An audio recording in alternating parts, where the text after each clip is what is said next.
What's up, guys? It's Jay, MorninAfterKill, and ever since I started streaming Borderlands daily on Twitch, which, if you're not already following me by now, maybe you probably should be. You know, you have a lot of fun, and it would be cool to see you there. Maybe we'll get some time to play a game together. You never know. But ever since I started streaming daily, one of the most popular questions asked on a multiple time per day basis, it's not just a question either, but it's also expressed as a concern, is do I enjoy the pre-sequel? Mac, what do you think about the pre-sequel and whether or not I think that Gearbox can shake off its shadow cast upon the franchise by its least enjoyed and played game in the series? Especially moving on towards Borderlands 3. I mean, it's a fair question. Looking back in Gearbox's history, you know, they haven't had a real successful streak of games since the launch of Borderlands 2. Putting it politely. You know, 2013, we saw the controversy surrounding alien colonial marines.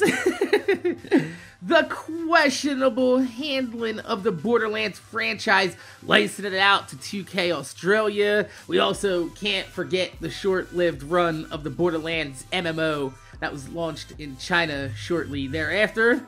Oh yeah, Christ, it almost slipped my mind, but how can anyone forget the terrible marketing and launched strategery surrounding Battleborn? Suffice it to say that Gearbox hasn't had the easiest of roads up until this point. And it's easy for me to understand why people are concerned about whether or not Borderlands 3 will live up to the expectations that the first two games in the franchise has set the bar so high for. But you know, recently I've gone back and I've given the pre-sequel another playthrough.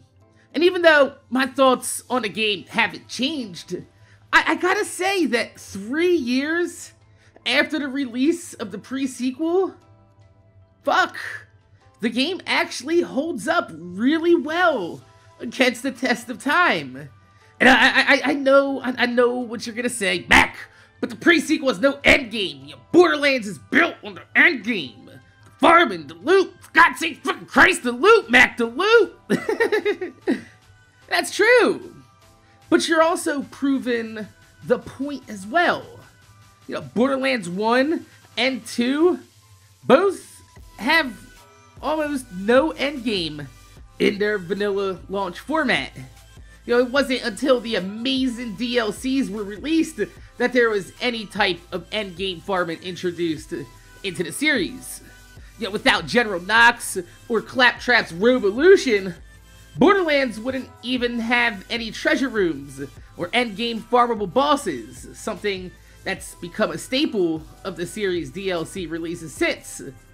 But if you take all three games and you line them up together and you strip away all the DLC and you compare them to each other, bare bones, vanilla gameplay, I think that you'll find that the pre-sequel actually expanded upon the franchise quite a bit.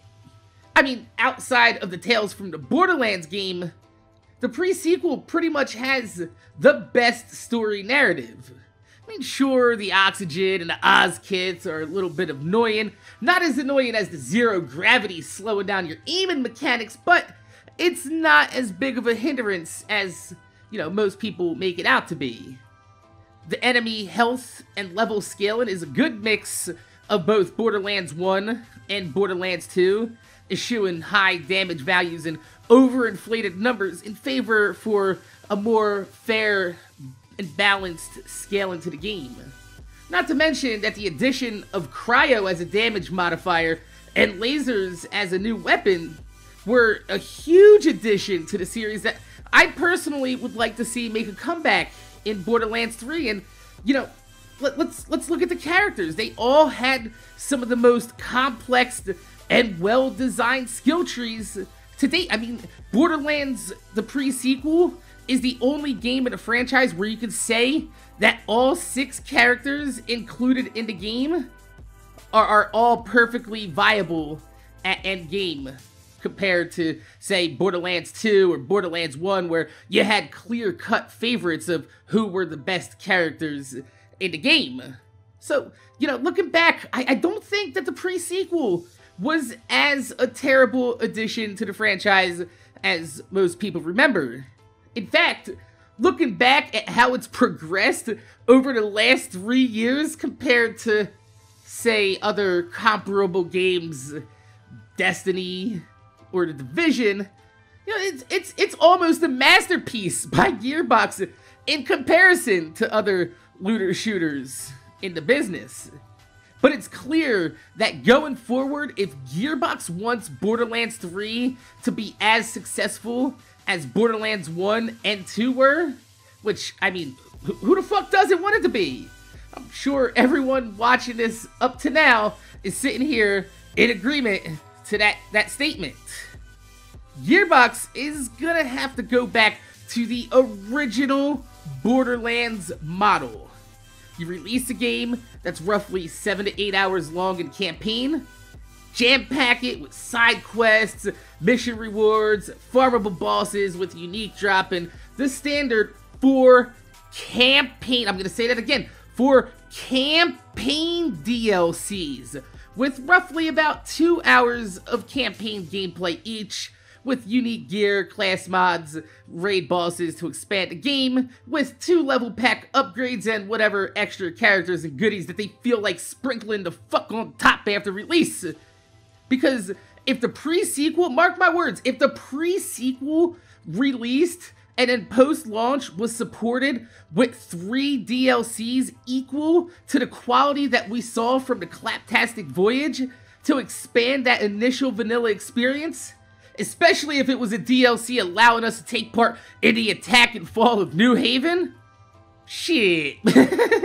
I'm fairly certain that the pre-sequel would be remembered just as fondly as both Borderlands 1 and Borderlands 2 are. Please believe that. So, my name is Jay, MorninAfterKill. I want to thank you guys for watching. Make sure you guys rate, comment, subscribe.